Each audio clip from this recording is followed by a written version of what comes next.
With the quarterfinals now done and dusted, it's time to turn our attention to the one-table format and the semi-finals of the World Snooker Championships.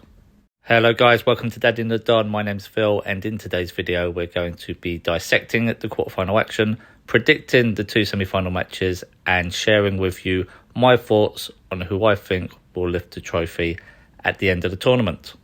If you do enjoy this one, please remember to like and subscribe to the channel. We really do appreciate all the help and support we get, and it really does help out the channel. But now that's out of the way, let's get straight into it with semi-final number one. So Xintong versus Ronnie O'Sullivan, and it seems strange to say this, I've mentioned it on previous videos, but we've reached the semi-final stage, and I can't remember a tournament when neither man's really been tested or faced anything tough up to this point. Not going to say the games were all walkovers, but it sort of feels like the draw fell kindly for both men, seeds falling out. They all faced qualifiers pretty much up to the round before, and it's been a bit of a cakewalk for both men. So it's going to be interesting to see how this one goes when they're facing each other. If you're looking at pre-tournament results, completely night and day, chalk and cheese, however you want to describe it. Ronnie O'Sullivan's had no form coming into it because he snapped his cue in January and we hadn't seen him since. And Xintong, since coming back from his ban at the back end of last year, has won 45 out of 47 matches. Albeit a lot of that is in Q school events, but still that's quite an impressive feat. And that includes a 22-match unbeaten run since he was beaten by Murphy at the UK. So I think if you're looking at impressive form, I'd go with Xintong, but obviously Ronnie can just turn up and perform as and when he needs to. He's done it several times in the past after taking sabbaticals, extended time out of the game. He's come back and it's as if he's never left.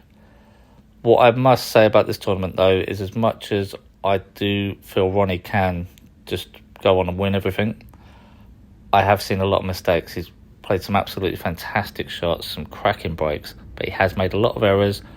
And the three guys he's beaten, Ali Carter, Pang and CJ Wee, they're not dangers. They're not going to punish you for mistakes. If you make 40, 45, you miss, these guys will give you another opportunity. I don't think Xintong does. But saying that, it's the one table format. Ronnie's been there 20 odd times before. Xintong hasn't.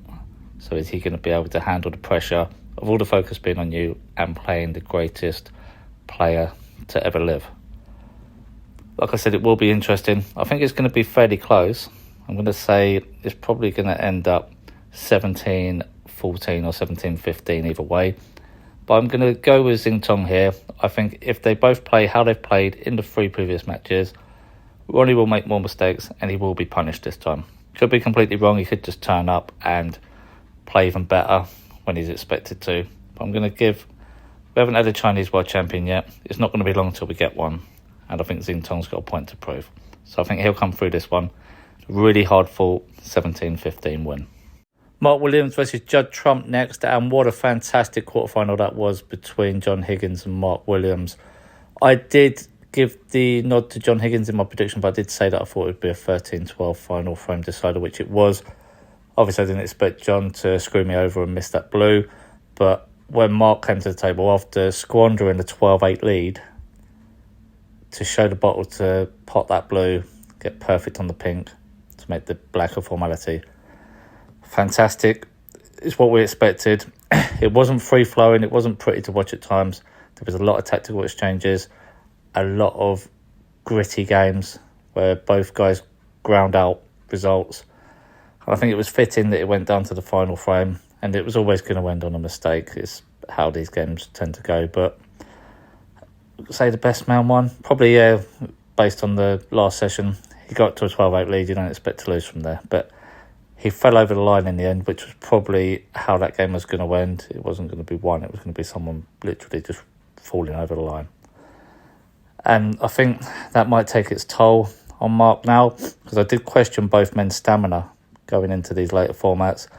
So on the other side of the draw, Judd Trump, yes, he did have to weather a storm against Luca Brissell, but he weathered that storm, came back into the third session, and he just walked away with it. So he got over the line fairly comfortable in the end. rattling off 5 frames in a row to win. So he'll be fresher. He's had less drama in the rounds before. He's won them all quite comfortably, where Mark has had a lot more table time. So I think that will tell in this one. And I think it's going to be a bit more one-sided than the first semi-final. I think Judd, as long as he gets off to a good start and he doesn't fall behind early, I think he can just keep winning the sessions, like try to win each session 5-3 and just pull away and crank up a little bit of pressure. He's been the number one player pretty much since his maiden victory in 2019.